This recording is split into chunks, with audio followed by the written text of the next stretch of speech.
Hi and welcome to Dave's Classic Collectibles. Today we're going to go on a journey back in time to see where I started collecting back in the mid-90s with the Trax 1977 twin set. So let's go out into the workshop, have a bit of a look at this set and where I started collecting. Well, I thought we'd start having a look at these models, actually how they used to come and how you would pick them up from your store, or if you'd get them mail ordered, which is what Trax used to do and still do today. The first one here is the 1977 Bathurst twin set, the winning 1-2 dominating Ford Falcons. This is where it started for me. I remember buying this. This is the actual set that I purchased.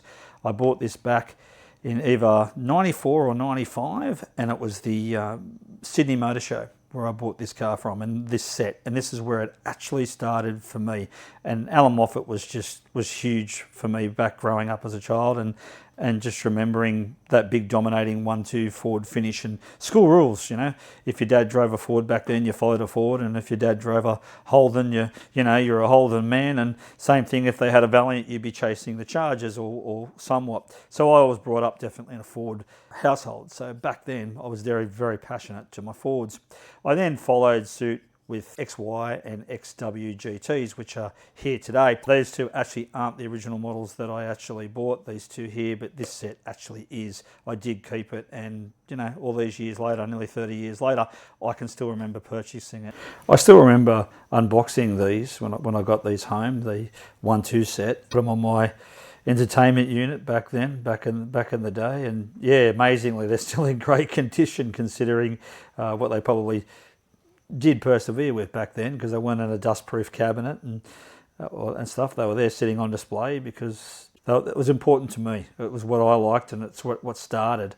And then from there, I just started collecting pretty much Falcons and XYs and XWs and then XU1s, A9Xs. Probably all the performance or Australian muscle cars is where I went to.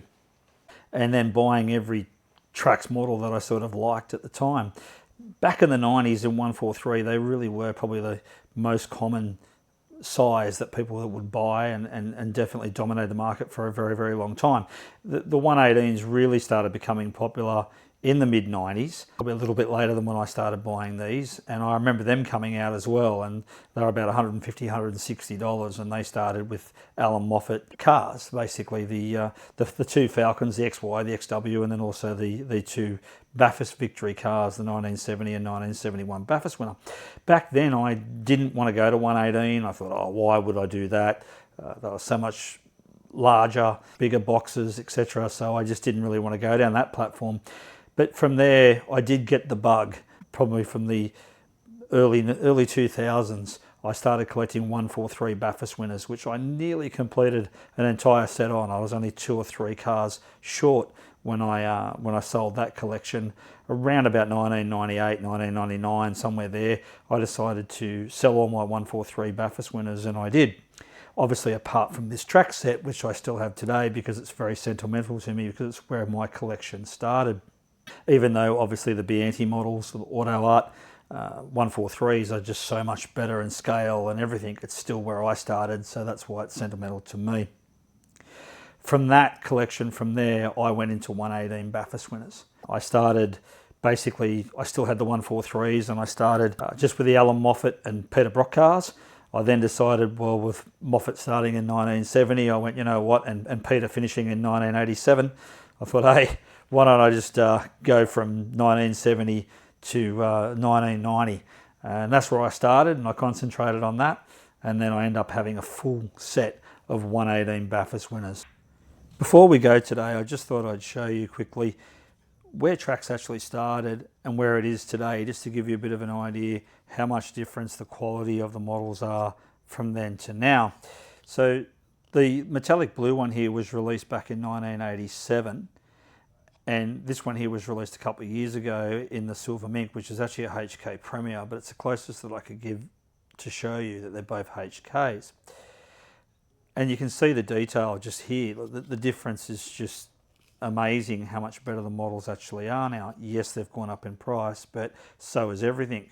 I think these were around $25, $30 when they first started, and that's even before I started collecting.